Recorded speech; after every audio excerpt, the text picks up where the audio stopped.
The Great European Beer and Women's Summer of 1992. If I was making a t-shirt, that's what it'd say. Of course, I'd never tell my parents that. Their t-shirt would read, The Great European Education and Family Reunion Summer. I can't believe my parents even agreed for me to do this trip in the first place. But after I broke up with Tina, they knew I wasn't in a good spot and I wouldn't be able to concentrate on starting college. So my parents reluctantly said yes when I told them I needed to clear my head. I said I wanted to get away, experience something different. Not Montreal different, but different. I said Europe. They were concerned, of course. You'll be alone. You don't speak the language. What if something goes wrong? But in the end, I won the argument. The only thing my mom said was an absolute must was visiting the old country. My mom had family in Hungary, and she said if I was going to Europe, I had to stop there. It didn't matter that she couldn't tell these distant relatives from Adam and Eve, and I didn't want to go. What teenager wants to visit Hungary? Hell, does anyone visit Hungary? But my mom insisted. She said it'd be good for me to connect with my roots. I'm beyond excited. I just touched down in London and I'm on the tube. I'm off to the pub. Legal drinking! I'm off for 6 weeks going to all the different hotspots. My first order of business is beer, and then more beer. Actually, second order of business. My first was dropping off my backpack at the London Youth Hostel. It's hostels all the way on this trip, other than my stop in Hungary, where I'm staying at the house of some relative I don't know. Oh, guess what? You know when I said I was going to Budapest? Yeah, it turns out that's only a train stop. I'm actually staying way out in bumfuck Egypt, someplace in the Carpathian Mountains that I can't pronounce. Lillafred, I think. Lillafred. I don't know, whatever. Hey, I'll have a pint, please. How cool is this? Fucking drinking, man. A proper beer, too. All I've known is some shitty Coors Light stolen from Tim's house. Tim's my best friend, so I get dibs on the loot. I pay him back by doing his English homework. Tim's old man is usually too loaded to notice a few extra beers missing. Dude goes through a case every few days, it seems. It's kind of shitty having a dad like that, but access to beer has made Tim a legend at Essex High. Go Hornets! I told Tim I'll call him when I could so he could live vicariously through me. Har har. Hey Tim, it's my first time calling Tim since I arrived a few days ago. I'm about to head out to Paris, so I thought I'd give him a quick rundown of the London scene. And I've also talked to my parents too to let them know I was alive. Chancey! This is what Tim calls me. It means good luck or an uncertain outcome or occurring by chance, depending on what definition you're going to take. I'll take the last one since my real name's Chance, which, let me tell you, was kind of brutal going through school. But I got used to the taunts. Eventually. Day 3, isn't it? Tim says. Shouldn't you be heading to Paris? Tim has my schedule down better than I do. He's jealous as hell about my trip. He tried to get his parents to agree to go with me, but they said they didn't have the money. And besides, he didn't have a passport. And they certainly didn't have money to get a frickin' passport. Tim said he jawed a snarky response about having money for Coors. That got him a slap to the face for being disrespectful. Yep, train leaves in a few hours, I say. In London, tell me everything. Well, Westminster was interesting. It was more ornate and smaller than I envisioned. Buckingham Palace was, hey, stop clowning, Tim says. You know what I mean. Okay, I say. Tim, I have been drunk since I landed. No one carded me at all. No one cares that I'm stumbling through the street with a can of beer in my hand. And the women? Oh man, the women. I'm not saying London girls are easy, but I've done all right. You'd be surprised how quickly things progress when the pub closes. At first, it's touchy-feely stuff, a light graze on your arm or thigh as she's laughing at your Yankee humor. From there, you're making out in the street. You're both sloppy drunk and barely able to stand. Next thing you know, you're seeing Bush and shagging at her flat. I could hear the tent forming in Tim's pants over the phone. Awesome, he says. The first couple weeks in Europe flew by. Paris and Amsterdam went mostly the same as London, drinking and looking for ladies. And I got laid in Paris, too. I struck out in Amsterdam, which is funny enough considering I could have paid for tail in their red light district. But it was my fault. I spent the entire time stoned out of my gourd, walking around with a smile and a daze. So no girls, but a good time was had. I lost my lunch a few times in Munich, downing liter after liter of Paulander. Prost! The Germans were a friendly lot, much friendlier than I imagined. And yes, I did find a beaut of a Fraulein who rung my bell with some moves I had to tell Tim about. After a few details, Tim was like, "Spooge, spooge, spooge." I'm certain of it. So far, I'd rate the trip a solid A. Sure, I've struck out a few times, but I've also increased the amount of sexual partners I've had by 200% if my math is correct. I'm still a bit hungover from Munich, so don't get out a pencil and paper on that. The train to Budapest is lulling me to sleep with its gentle swaying motions. At each stop, more people get off, so I'm one of the few remaining as we roll into the outskirts of Budapest. I know I should be more excited about going to such an exotic location, but all I can think about is this detour to see family is taking me away from La Dolce Vita. At the Budapest train station, I'm being picked up by some guy named Attila Gross. He's supposedly my mom's second cousin twice removed or something. I'm not sure who he is. I yawn through my mom's ancestry lesson. Whatever. I don't even know what this Attila guy looks like. And he doesn't know what I look like either, so I guess we're even. Somehow my mom tracked down her relative's phone number and we had one phone call. They knew about 5 words in English, which is 5 more than I know in Hungarian, so the call didn't last long.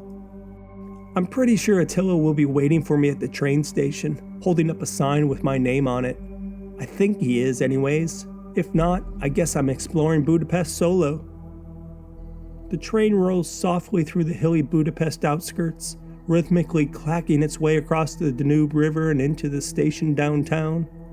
I exit with my backpack and get my bearings. The station's much bigger than I expected, much bigger. It's an imposing place, with white stone walls and a grand kaleidoscope of windows that bring the outside in. The sun's rays dance off a vaulted ceiling that beckons towards heaven and makes me feel like I'm in a church. It's quite the first impression of Budapest. I may have underestimated this place. As I walk down the stairs, I see a stocky man staring off into space. He's holding a piece of paper with my name on it. It's gotta be Attila. Now, this is a man from Hungary. Attila checks all the boxes of what a Hungarian person should look like. At least what I think a Hungarian person should look like. He's got jet black hair with this stupid side part, complemented by a bushy mustache that radiates 70s porno vibes.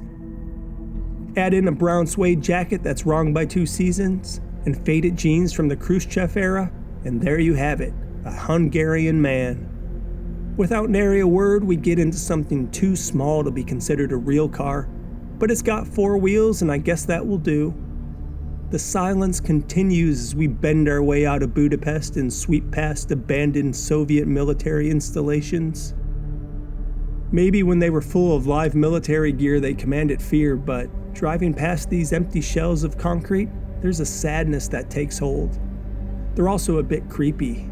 Abandoned buildings always are. Attila and I ride in silence for nearly 3 hours, putt-putting our way shoulder to shoulder through quaint Hungarian villages. They look like they've been ripped from before the agricultural revolution. We snake our way up a tortuous mountain road, past women in colorful embroidered skirts, flogging dusty rugs with brooms made with sticks. We meander past men in poofy button-up work shirts, floppy hats and pants tucked into leather boots who sit atop horse-drawn wagons, bringing in hay from nearby fields. At the top of the mountain, we arrive at a tiny hamlet with 4 dirt roads, about a dozen homes with burnt orange tiled roofs and 3 ancient sagging barns. The village is surprisingly busy. A group of about 20 people mill around, doing various chores or talking. The clothing here is different than what we saw people wearing in the places we drove past. It's traditional, yes, but I'd say simpler. The women wear colorful pleated skirts and headscarves. As we drive past, I can hear the jangle of their golden coins that hang off their clothing. The men aren't so colorful. They wear simple white shirts and black trousers. Most also wear black overcoats with large silver buttons and broad-rimmed hats. "We arrive," Attila says, breaking our monastic silence. "My farm." He pulls his clown car next to a barn and escorts me to a dilapidated, leaning house. Yes, leaning. The thing looks like it's ready to collapse. In the kitchen, I'm greeted by two women who are cooking over a wood fire stove. Both are wearing the same colorful, flowing, embroidered skirts with golden coins that I see the other women wear, but these two are also wearing aprons. One woman is older. Judging by the crow's eyes and the wrinkles starting to form on her forehead, I'm guessing she's near 50. I'm also guessing she's Attila's wife, though since Attila went straight upstairs without introducing us, who the hell knows? The other woman is younger. She looks to be about my age and, oh my God, I think I'm in love. She is absolutely knockout gorgeous. Skinny with creamy olive skin, her skirt is pushed low on her hips, making my mind spin about what's below. Her shirt rides up past her navel, exposing a taut stomach I gently want to kiss. As she stirs whatever she's cooking on the stove, those golden coins on her outfit jangle as her jiggly, perky teen tits bounce.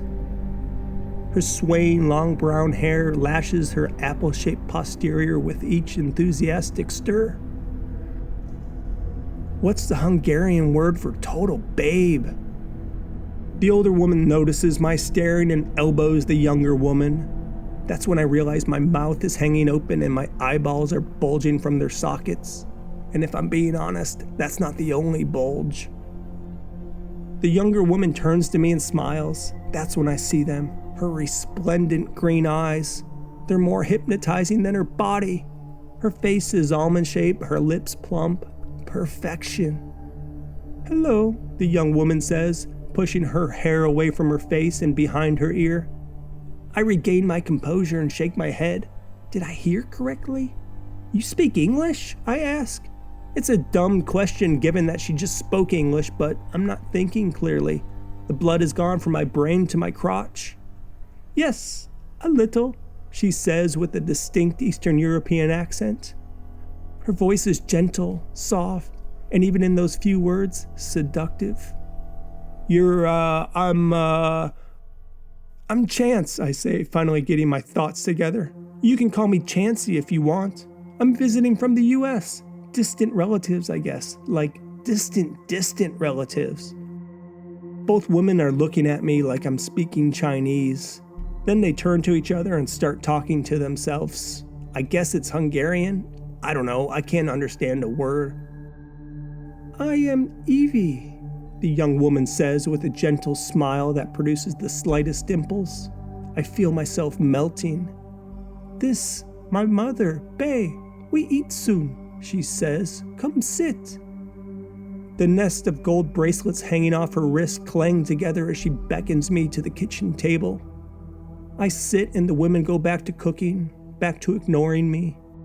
Evie, I can't take my eyes off her. My mind is doing hula hoops as her body jiggles with each stir of the spoon. Attila comes back downstairs.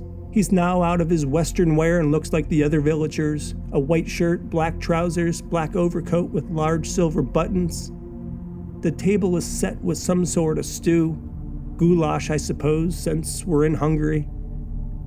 There's a whole chicken complete with its head dangling off a plate, a loaf of bread, some gelatinous red-black pudding that makes Spam look appetizing. The table's quiet as we eat, the only sound the tearing of dead flesh and chewing, all eyes looking down at their respective plates. It's as awkward as the car ride. Some family reunion this is. My dream girl looks up and asks, "Tell me, how life in America?" All eyes turn my direction. Yeah, well, I'm about to start college in Vermont, I tell them. realizing after I say this that if they don't know New York from Los Angeles, then Vermont will be especially meaningless. It's a state out in the east, I explain. I don't know what else to say. I keep staring at Evie, enchanted by her beauty. Attila notices my eyeballing his daughter and gives me a stern look. "Behave," he warns, shaking his head from side to side slowly. I nod. Message received. We return to our food. More silence, more ripping of dead flesh, more chewing. At the end of the meal, I thank them for their hospitality. I should have said it earlier, immediately when arriving, but I guess better late than never. I add that I'm looking forward to seeing how life is here. It's a lie, but I figure I need to be polite. After dinner, Evie shows me to my spot in the barn. Yep, I'm sleeping on hay. Somehow, in this place, such a sleeping arrangement doesn't seem abnormal. At least there's no horses or cows to worry about, just some field mice. I shrug my shoulders in a what-the-hell fashion and toss my backpack on the bale of hay before jumping onto my straw bed. Evie lets out the most fabulous giggle and copies my move, jumping next to me, sending bits of straw flying into my face. She turns to look at me with those radiant green eyes and irresistible smile. "Tomorrow, I show you village," she says as she touches my arm, sending a jolt of electricity directly to my crotch. Unexpectedly, she leans over and pecks me on my cheek, wishing me a good night. I can feel my face get hot as I blush. My mouth is hanging open again. I'm so smitten I can't even get a word out in response before she bounces off the hay, jangling her gold coins as she sways her hips out of the barn. I interlock my hands behind my head and do my best Cheshire cat. Man, oh man, I cannot wait to tell Tim about this. I look up and I can see a nearly full moon through the holes in the thatched roof. I drift off to dreams of an exotic girl doing exotic things in an exotic land. The next day, breakfast is the same as dinner, silent. After mid-morning chores, Evie shows me around town, all 4 blocks of it. I find out the town's name is Lutar, and it's as ancient as it looks. The July air is still and humid. I know the sun is there somewhere, but I can't see it through the hazy sky. It's oppressive heat, and I wonder how the men could survive wearing their heavy overcoats, especially the ones laboring in the fields. We walk slow, her arms interlinked with mine. We look like happy newlyweds, though I'm feeling a bit uneasy with the way some of the locals are looking at us. She says everyone that lives here has grown up here. It's a tight-knit community who isn't particularly fond of outsiders. In fact, she says I'm the only visitor they've ever had since she could remember. She said, "Don't worry about the glances." I don't want to say anything, but everyone we pass looks miserable. Granted, it's not a lot of people, but there's not one smile in the group. I also don't see any youngsters. I hear a few babies crying, but they're behind closed doors. There's no one else Evie's age, though she says they would be working right now anyways. The men on their farms, the women tending to their houses. "Do you have someone special?" I ask. "You know, a boyfriend?"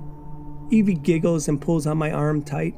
No boyfriend," she says with a gentle smile. As we get to the end of the street, the village abruptly ends, turning to dense black forest that light doesn't penetrate. It's like this on all sides of Lutar. Thinking my tour is over, I stop and turn around, but Evie tugs my arm to keep going. She says the forest is a special place since it provides everything they need. What they don't farm, they hunt or forage. Nearby, she says, there's a lake that provides drinking water. It's also a good place to swim, she says with a wink. Shall we visit? Evie tugs my arm again. I'm not too keen on walking through a dark forest, so my feet go to more of a shuffle.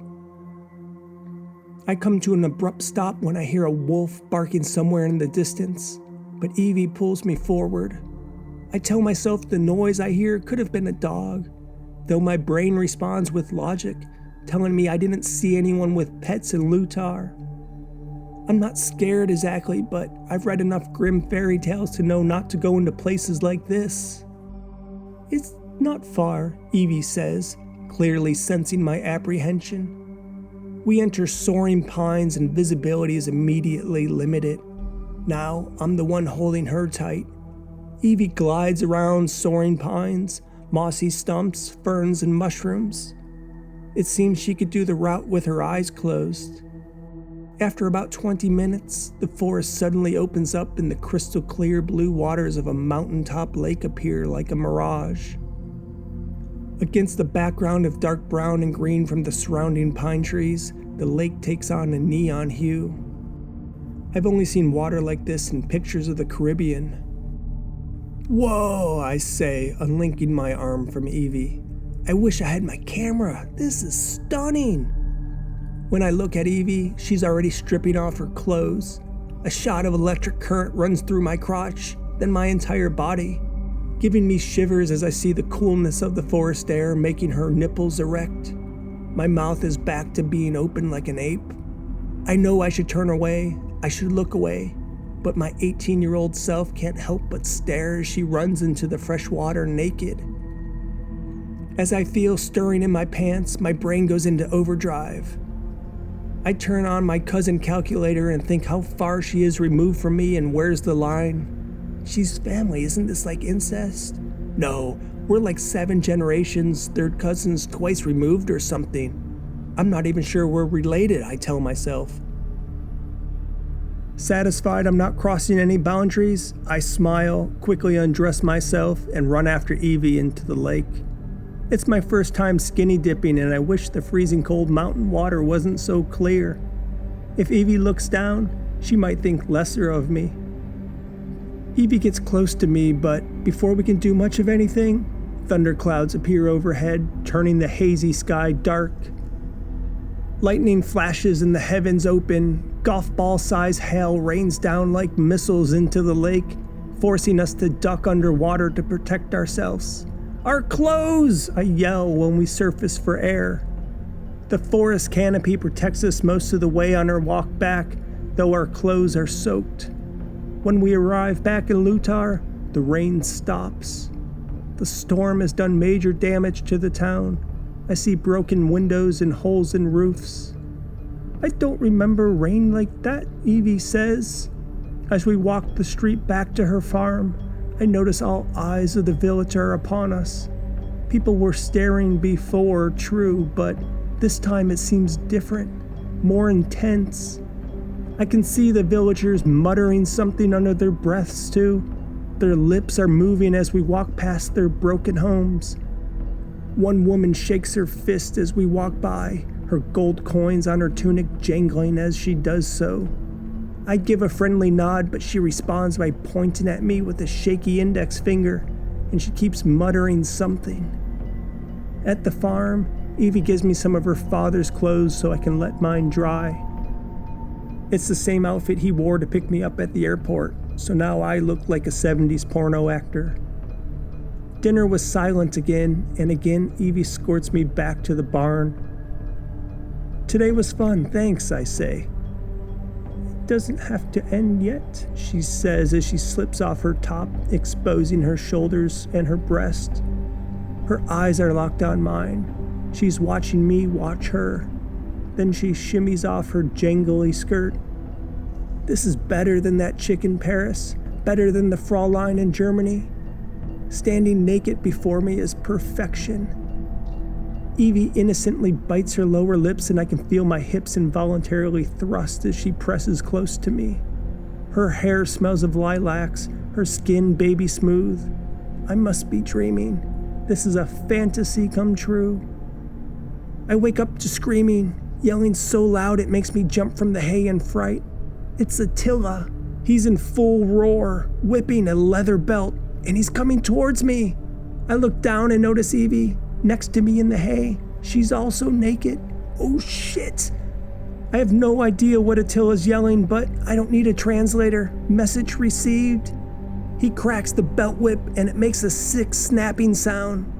I back up in the horse's pen as far as I can. Evie pulls at my leg, shouts something I don't understand back to her father. As they start yelling at each other, I know I'm royally fucked.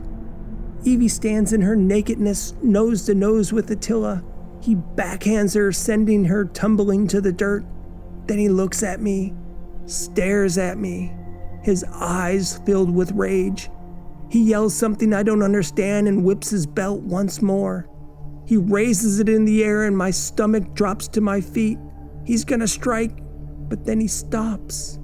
His eyes pierce my soul and he says something, unfamiliar words dripping with venom, spit flying from the corners of his mouth. I feel warmth running down my leg. I'm so scared I peed myself. And just like that, Attila stops his yelling. He spits in my face and turns to leave. Evie keeps her head down in shame as he walks past her crumbled naked body. I'm still frozen in place, covered in the stench of my urine. What the fuck was that? I ask Evie. She tells me I've been marked and I should leave. Now, she adds. My mind is racing. Marked? What does that mean? Evie doesn't explain but says I can use their phone to call someone. She says I need to leave. I feel sick to my stomach and so alone. All I want to do is go home. I'm in a bad situation. I knew I shouldn't have come to this place. I knew I shouldn't have listened to my parents on this one. I should have stuck to my vacation, doing what I wanted, visiting the places I wanted to visit. I should have gone to Italy, but I didn't. And now I'm covered in my piss and marked, whatever that means. I'm so royally screwed. I want to ask for Evie's help to get out of here, but she looks more shaken than I do, and she's gone mute. After making sure the coast was clear, I sneak into the house and call Tim. He's the only one I can think of. I'm certainly not going to call my parents. What would I say? Hey, you know those relatives you talked about? Yeah, well, I boned the daughter and their dad caught us. Yeah, no parents. I thought I was going to tell Tim a story that meant instant spooge, but now I'm hoping he can book me a flight to get the hell out of this country. You need to apologize, man, Tim says after I explain my predicament. Don't be that American asshole. Yeah, I guess, I say. Honestly, though, I don't even want to see Attila Bey or even Evie at this point. I want to slink away as silently as I came and forget all about this. But Tim's right. I do need to apologize. Mostly because I don't know where the hell I'm at, the direction I need to go, or how I'm supposed to leave. Attila was my ride. There's no bus or train stop in this godforsaken place, and I haven't seen any cars drive by either, so hitching a ride's out. Apologizing will have to wait though. No one's around and I don't want to sit in their house. I get dressed and decide to take a walk through town. It doesn't take long to feel like the whole village is watching me. I know it, I'm being watched. It's more discomforting than before, more intense. At least then I had Evie with me. Now I'm alone, the foreigner, the outcast, the one who royally messed up by taking a roll in the hay with one of the locals. From behind, I hear jangly gold coins. I'm being followed, but I don't dare look back. I walk a bit faster, but I have nowhere to go. The village is 4 streets and then just darkness. There's no bar or other place I can duck into, and from the sounds of the coins, I can tell the ragtag pack behind me is growing in size too. And then I hear something else. Chants. They're low but loud enough to unsettle me. I don't need a translator to know this is bad news. As I near the edge of the village street, the voices behind me go up an octave. They're moaning, giving me chills. Their gold coins rattling nonstop, a symphony of rage and vengeance. I'm trapped. There's nowhere to go. In front of me, a forest that light doesn't penetrate. Behind me, an angry mob. My heart is racing. What do I do? Where do I go? Forest or mob? The pine trees sway as a gust of wind comes from out of nowhere and pushes against my back, propelling me into the forest. I don't have a choice. I enter the blackness with my arms stretched out in front of me. My visibility barely extends beyond my fingertips. As I walk, the voices of the mob become distant. They're not following me. That's good. The forest feels evil without any light penetrating its canopy. Unlike Evie earlier, I move slow, shuffling over dead pine needles. The last thing I want to do is fall and get injured. If that happens, I'm a goner. I don't think Attila or any of the villagers will mend a broken bone. I thought I was walking straight, but maybe I'm going in circles. I have no idea how long I've been walking, but it seems more than the 20 minutes I walked with Evie to the lake. The lake. Yes, the lake. I need to go to the lake. There, I can rest. There, I can come up with a plan. And there, the forest canopy opens and the light shines. As I shuffle, I hear a cry that makes me freeze. It's a howl, the same one I heard when I entered the forest with Evie. My stomach turns in knots. It's a wolf. I know it. It's not a dog. Dogs don't howl like that. It's a wolf. Now I'm really shaking. It's not the shiver of being cold, but it's fright that scares me down to my bones. I'm feeling ill. Screw the lake. I need to get out of this forest. I need to go back to the village, apologize to Attila, beg for forgiveness, and tell him he'll never see me again. Dear God, just get me out of this place. Drive me away. You don't even have to drive me to Budapest. The nearest bus stop will do. Just get me off of this mountain. Another cry of the wolf, this time closer. My shuffle now becomes a run. Pine needles crunch beneath my feet. My heart is throbbing in my throat. Another howl, closer. My run becomes a sprint. I'm huffing and puffing and racing until shit! I hit a rotten branch and go down hard. My ankle twists like a pretzel and my chin smacks the ground. All I see are stars. For a moment, I don't know where I'm at. I think I'm back home with Tim, telling him about my first pint of London's pride. Then I feel a sharp pain radiate from my ankle and I'm snapped back to reality. I don't know that I can walk, and even if I could, where would I go? I have no idea where I'm at. There's only darkness and forest all around me. A third mournful howl. There's the wolf. He's closer than ever now, stalking me, I'm sure. I'm dead, I know it, I'm dead. Easy prey. I won't even put up a fight. How could I with this twisted ankle? But I need to at least try. I need to get out of this God-forsaken place. I can't go out like this. I won't. I got myself into a mess, but I'm gonna get out of here, alive. I need to live. I've got college to attend. I want to live. My hands poke the forest floor until I find a branch that I can use as a cane to help me to my feet. My ankle is throbbing. I can barely support my weight. I take my first hop, but the bouncing sends amplified rawness shooting up my leg. I let out a yelp. It's no use. I'm stuck. And then in the blackness, I hear those jangly gold coins. The villagers! They didn't stop looking for me. They're here, so close I can hear them. Maybe the noise scared off the wolf, though. I never thought I'd be happy to see an angry mob, but they're my only chance. Hey, over here! I'm over here! I can see a light in the distance, a torch. It's the villagers! This way! When they get close, I realize what a mistake it was. I should have taken my chances with the wolf. Every single person from the village surrounds me with gnashing teeth and sour faces. They have torches and pitchforks, and some even have spears. Easy, easy, I tell them.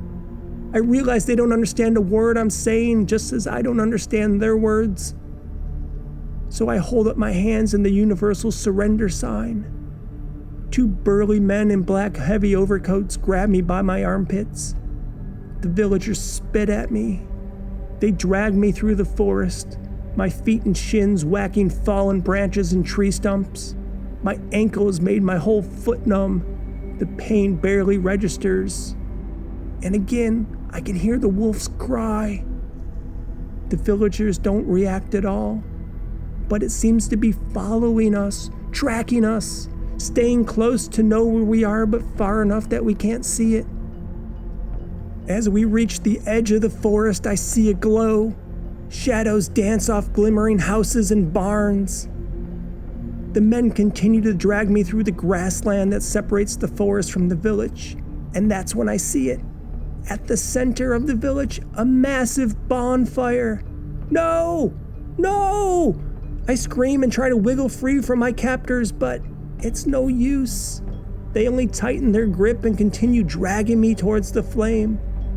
The mob begins chanting again, repeating the same verse over and over, getting louder and louder with each step we take.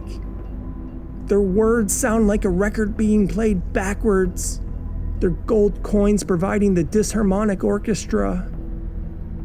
As we get to the center of the village, I see something that's straight from the Middle Ages. Oh my God, Evie! There, in the middle of the fire, is Evie, tied to a stake, the flames kissing the bottom of her dress. Her eyes meet with mine. "Chance!" she cries. The flames burp skyward and Evie turns her head, wincing from the heat. And then the howl, the wolf. It's here! From the other side of the fire, another howl, strong and virile. And that's when I see him. The beast. It's Attila.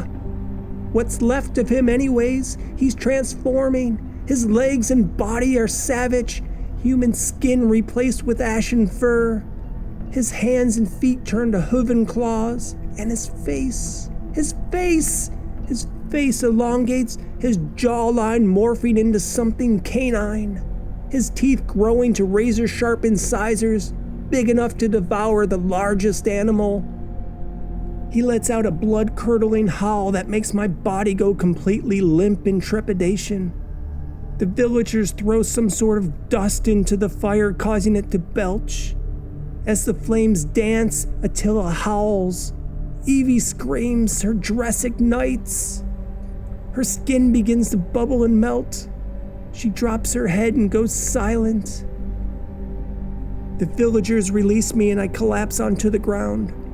I feel sick to my stomach, and I know I'm next. Evie told me I was marked. This must be it. This is the end. The beast comes my way, howling in madness.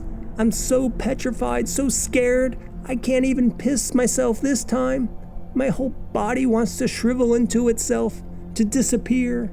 The villagers begin their backward chanting again, jingling their gold coins as they begin dancing in a circle around me, around the fire, around the beast. Another howl and the beast stands before me, huffing and exposing his monstrous fangs and claws. I close my eyes and pray. I shouldn't be here. I should be home.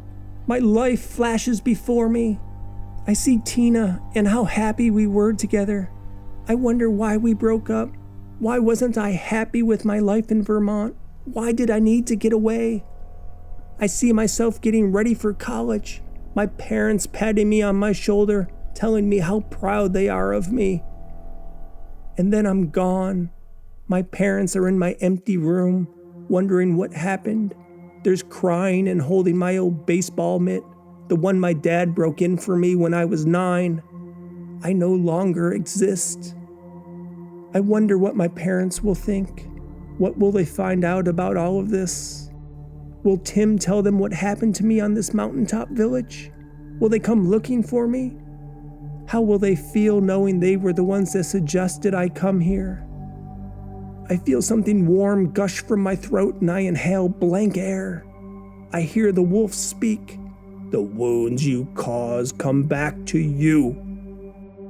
My eyes open and I see a village in mania as my blood drains onto a dirt road. I feel a tug at my arms and I'm being dragged into the fire. In the flames I see their faces. Evie, Tina, My parents. The wounds I caused.